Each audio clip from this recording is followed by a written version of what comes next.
Will you please welcome the one and only Mrs Gladys Shufflewick. Thank you very much.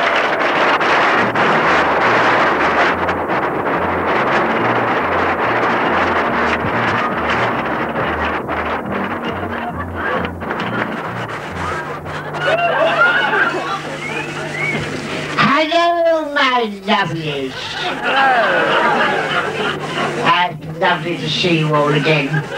Now, I better introduce myself to those of you who have not had the pleasure of seeing me before. Mrs Shufflewick is the name, star of stage, screen, radio and television, labour exchange and dope parties.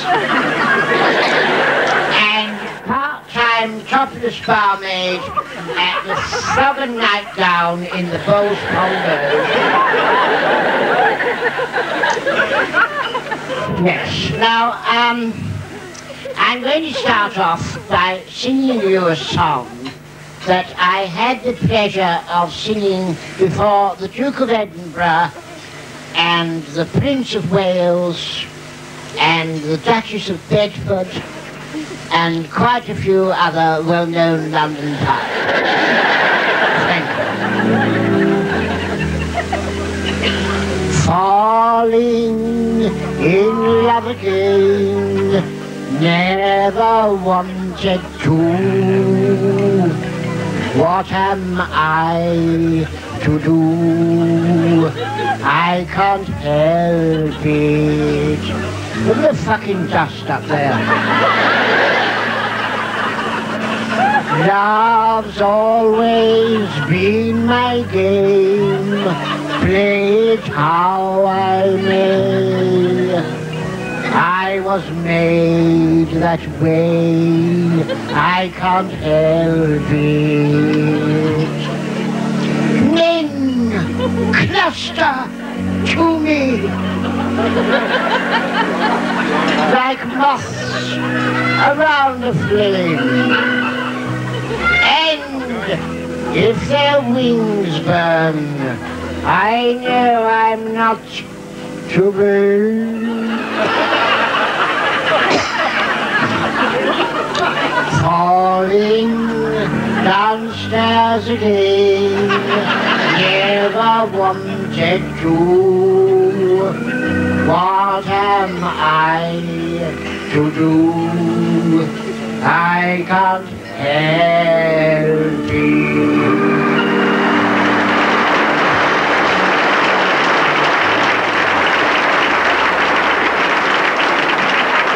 Thank you, art lovers. It's shocking, the price of food. Do you know, I went out yesterday morning, now this is not a word of a lie, I bought half a pound of Summer County and a packet of ginger biscuits and 4 bottles of gin. And you know it came to nearly £26.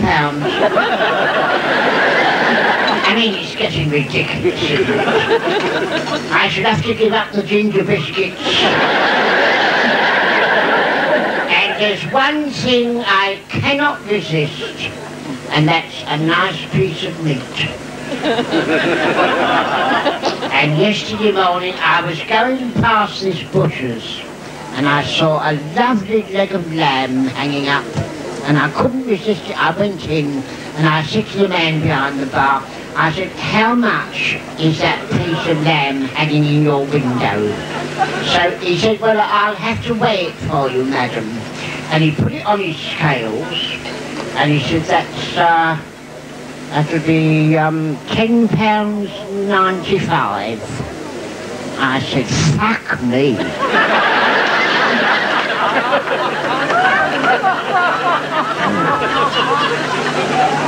More in hope than in anger, you know. So he said, well, it is English, madam. I said, I want to eat it, not talk to the fucking thing.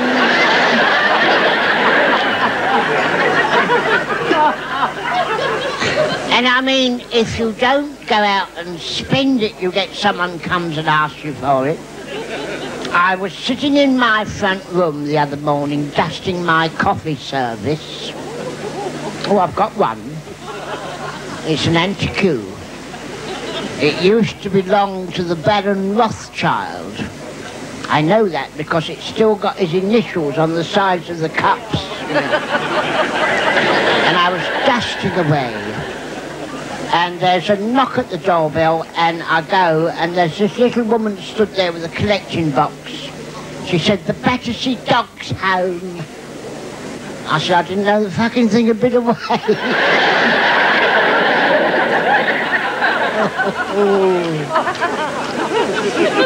But I wouldn't have given her anything. Not that I've not got anything against dogs, but I was put off them because I tell you for why.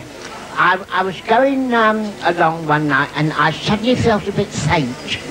So I thought I'll go into a public house and have a large brandy and put my head between the governor's legs for 5 minutes, you know, till I feel a bit better. And I was stood at the bar knocking back this brandy, and all of a sudden I looked down, and in front of the fireplace was this large Dalmatian dog lying on its back, licking its private parts. Oh, I was so embarrassed. I didn't know what... I was hoping the ground would open and swallow me up. And I was just going to finish my brandy and leave. And I suddenly got this thump in the middle of my back. And I turned round, there's a 6-foot Irish fella stood there. And he pointed to this dog and he said, "I wish I could do that, missus." So I said, "Well, if you give it a biscuit, it might let you."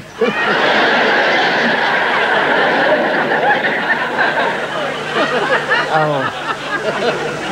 I know.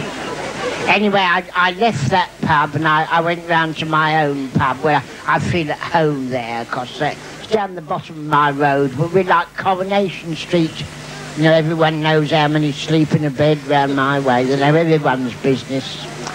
And I was sipping the Guinness, and a friend of mine came in. I hadn't seen her for about 6 months. She come in, and I thought she was walking funny. And when I looked down, she got all her legs bandaged up with this creepy bandage.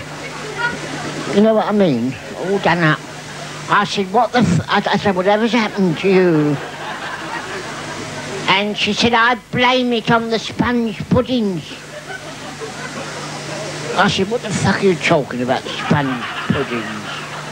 She said, "Well, I had a tin yesterday, and on the lid it said, 'Pierce lid and stand in boiling water for 20 minutes.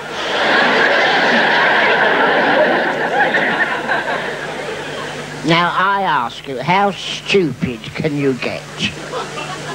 I mean, 10 minutes would have been enough, wouldn't it?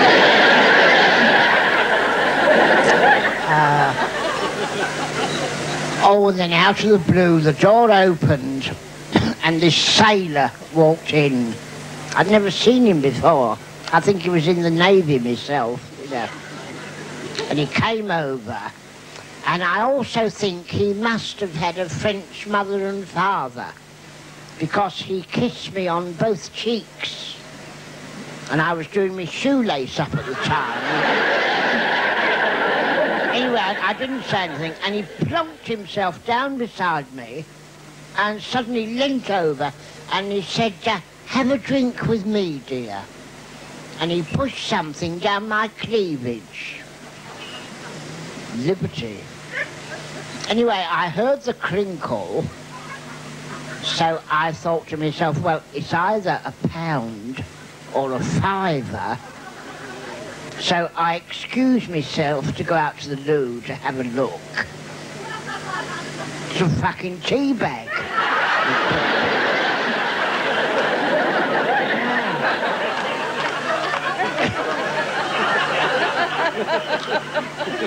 Anyway, I didn't say anything. I went back. And he was as good as gold after that. He kept buying me large gins, and I kept drinking them, because I'm not just a pretty face. And he was on pints of rum and black. And then we went on to Guinnesses. I had about 24 of those. And what did I have then? Oh, I had a baby sham with a toffee apple in it. And then I had a barley wine.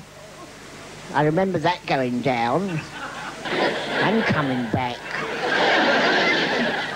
And then he would make me have this glass of Advocat,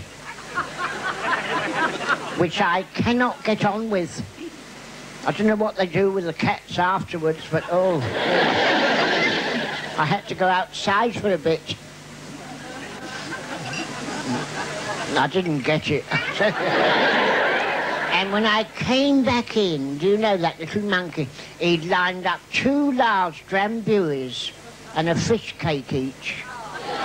Yes. I think it was that fish cake that upset me. And things didn't get any worse, they got better. I mean, they didn't get better, they got worse. We came out of that park, well, I say came out, we was asked to leave. We came out of there and he showed me up something rotten. He was so drunk, I could hardly see him. And before I had chance to turn round, he'd pissed off. Indeed, he left me down here at Surrey Docks, round the corner there. I had to walk home all the way to Wood Green. Now, you know how far that is. My legs, when I got there, oh, God, were worn down to the kneecaps. And I thought to myself, now, it's no good me charging in and having a scene with the old boy, because all he's going to say is, where have you been, who have you been with, and how much have you managed to spend, you see. So I thought, right, now, what I'll do, I'll take all my clothes off downstairs and I'll just sort of creep up and slide into the Chamber of Horrors. And if he says anything, I shall say I was watching the telly and I nodded off. So I got to my turning, I took all my clothes and got a stitch on, all in a bundle under my arm, and I was up the staircase. Everything in the garden is lovely, not a sound, until I got to the bit where it turns round the bend at the top, and I got the shock of it. I was on top of a 27 bus.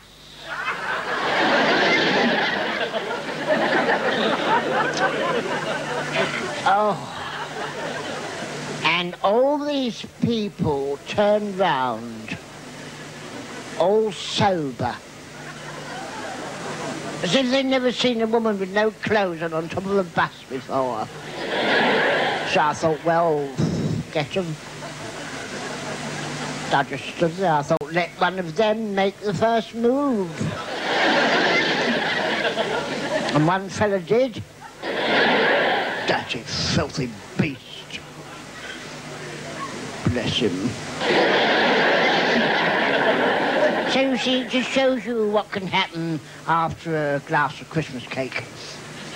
Now, I'm going to pop off because I tell you for why. I've left a large gin going cold out the back there, and I had one knocked over once in 1927. And I still wake up screaming about that. So I'll leave you with a little bit of my philosophy that has seen me over many a 5-barred gate, even when I haven't wanted to go. And it is this: always remember, and especially in London, do unto others as you would be done by. Otherwise, if they get in first, they'll do you.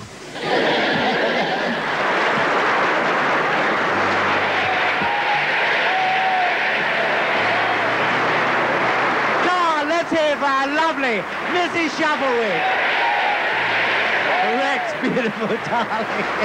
Mrs Shufflewick, my darlings. Beautiful, sweetheart. Can I have a very big hand for Mr Dave Cooper?